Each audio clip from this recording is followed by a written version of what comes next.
Welcome back to Techspin, where we love building PCs, but today with a very challenging micro ATX build in the Cooler Master Masterbox Q300L Retro.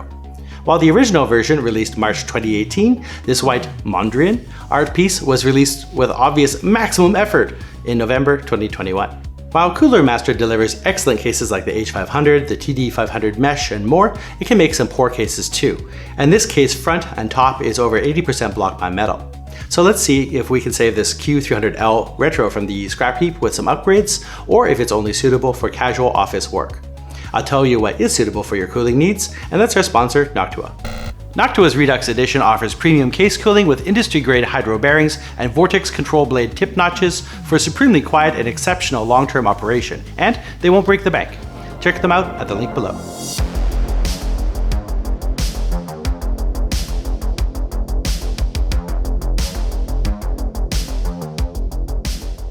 Just a quick reminder, if this video helps you, please hit that like and subscribe, give us a quick follow on social media, and if you have some questions or find some tech for us to check out, leave your comments down below.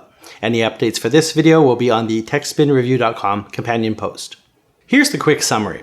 This Cooler Master Q300L Retro gets points for the art piece appeal, and we really like the look, but not the cooling of this boxed-in oven. Cooler Master improved airflow inside the 2018 version by changing not a darn thing, like opening up the front and top panels for better airflow. Only front support for AIO mounting limits to a 300mm long GPU. With front fans, 315 is possible, and we tried a 3070 Supreme at 335, and it was a nightmare, requiring PSU and front fan removal, nearly damaging the card, and once installed, the GPU attempted to bake itself to death. The large side flanges actually just leave a 300mm opening for installing a GPU. The movable side I/O was always in the way during install, and the bend to remove solid PCI slot covers are lazy, and the first build step is their complete removal, as you can't detach them with a motherboard installed. The difficult to remove solid slot covers also create an oven effect in the cramped zone between the graphics card and the power supply. There are some good points about the case, like the wide top motherboard wiring pass-through, but forget about top mounting and AIO, that's not supported. And with an all-white case, Cooler Master threw in a mismatched black fan at the rear for exhaust. I mean, you guys do make white fans, right? Someone dropped the ball on this one. We made it work, but the Q300L Retro is not a case we can recommend. The Q300L Retro is a new white version available in some markets for around $70 US, using the same tooling as the initial release in 2018, with no evident updates to address the initial reviews which centered around the need for better airflow. Handling micro ATX or M-ATX and mini ITX boards, the unique single-folded aluminum panel approach to the case design introduces an extra 15mm to these side flanges, and the narrow 300mm side opening dictates the GPU length. Max GPU length is 300 with an AIO, 315 with fans, although we did get in a 335 long 3070 Supreme by removing the PSU and rotating the card 45 degrees. Good news is the case will fit a Hyper 212 cooler just barely. The Q300L Retro measures 387 long by 230 wide and 381 high and weighs in at about 3.7 kilograms or a hair over 8 pounds, and a screw bag with zip ties is included. If you're used to ATX motherboards, be careful as the bottom center M-ATX hole here is sometimes down one position from the leftmost hole. It may not be the same height as on ATX boards. There's two mounting areas for a single hard drive or two SSDs, and the motherboard tray cutout is 152 wide by 142 high, and the rear side panel clearance is 28mm for the wiring, which is something done right with this case. The front takes dual 120 or 140 fans and has the only spot for a 240 or 280 radiator, though the 140mm holes are spaced 10 apart, so only 4 screws to hold on a 280 rad. The top can only handle two 120mm fans, no AIO here. For the rear 120, Cooler Master DGAF and threw in a mismatched black fan here because hey, no one is buying this for looks. The Q300L's top and front art filters are magnetic, but the problem is the metal underneath, which covers over 80% of the surface, and these filters will further reduce intake and exhaust. Can you actually believe this? Excellent thermal performance! So the rear panel has the black airflow type 120mm fan along with 1.5 centimeters of travel with 4 lazy stamped slot covers which should be all immediately removed before you install the motherboard. You've been warned. The easily scratched acrylic side has a cutout for the front I/O with dual USB 3.0 ports, but no USB-C because it's a 2018 refresh with maximum effort. This I/O panel could be mounted in a different area.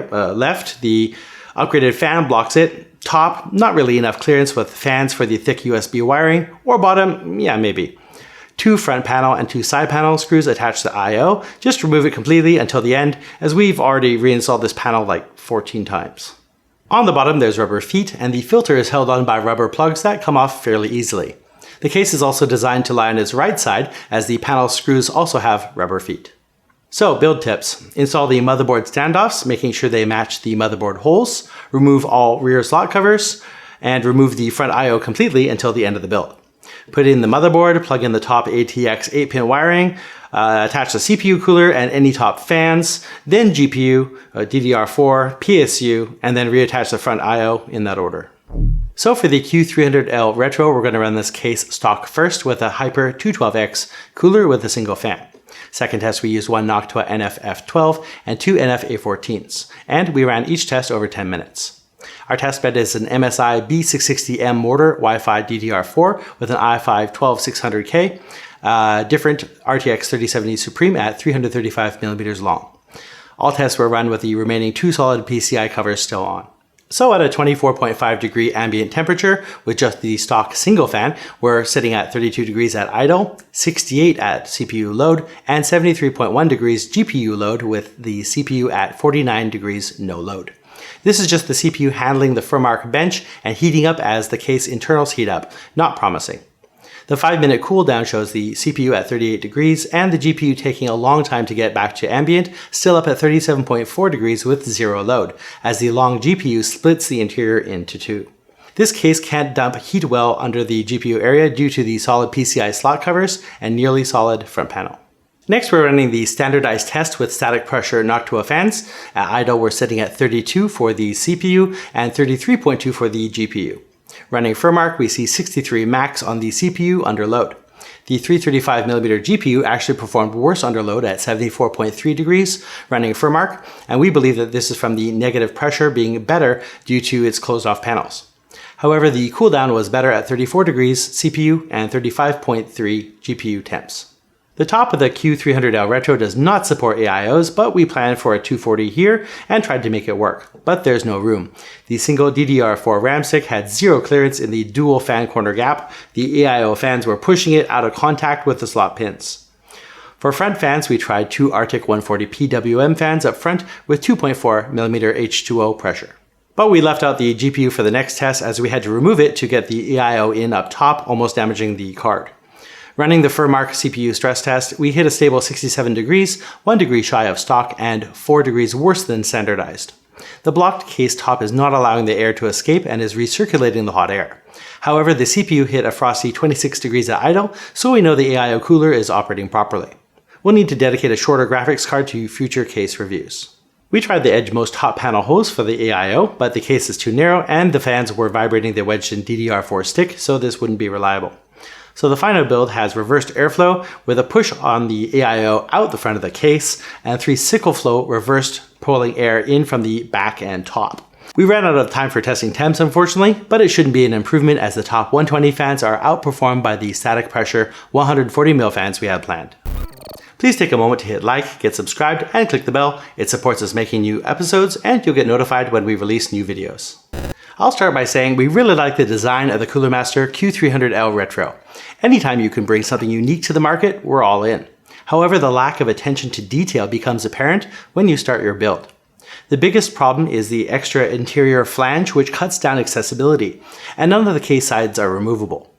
This build would have been much easier if the front came off, and it also would have solved a lot of fitting issues. The old school bend-off stamped slot covers made us remove the motherboard twice, once to remove a couple for the GPU and a second time for the rest, to get some actual airflow under the GPU. Trying to fit static pressure 140mm fans in the front required back panel removal to adjust the I/O wiring, as we had to fit the wiring between the 1cm fan gap and the long GPU, and the front I/O was constantly in the way. As an office machine, the Q300L Retro shouldn't overheat. With an i9 12900K, you'll hit higher temps, but for an i5 12600K maxing out at 68 degrees, is this a big deal? The real issue comes with gaming, where new long GPUs dump all that heat directly into that confined space, and the case couldn't deliver enough fresh air to cool the GPU. Building in an M-ATX case, you do need to check where you can place an AIO and work harder to fit in big components, but with a Q300L Retro, this is unnecessarily hard. Cooler Master, you do make great cases. Check our link top right to the playlist for the H500 and the TD500 mesh, and we really like the exterior design of this one, but with a chance to make this better, you failed. To fix this case, Cooler Master should have cut out huge front and top sections for fans with a removable top or ideally front panel. Going for an all-white art appeal, use a white fan. The side I/O needs USB-C, and ditch the old style bend-off slot covers which require you to take out the motherboard, which we had to do twice. This is the longest I've spent on a build in 5 years, including unusual and reverse cases, and that's unfortunately from poor case design. We're looking at other mini towers from Cooler Master, and there's the Silencio S400 and TD300 mesh. That Sakura edition looks pretty nice, and I'm sure the mesh will have really excellent thermal performance, but neither has a full side window, but we may check one of these out soon. If you do decide to pick up one of these, shopping through our affiliate links below will help us here with no extra cost to you. And follow us on Twitter and Facebook at Techspin Review, and there's companion posts to our reviews on techspinreview.com. And a big thanks to Noctua for being our sponsor this episode. We're using their high static pressure fans to cool the hard drives in our Fractal Define R5 NAS build, link up top right, and they're perfect for cooling your rig, and you can check them out at the link below. What's the best PC case you've had, or which one are you looking at now? Join the discussion in the comments. I'm thinking we should look at some Fractal design cases in a bit.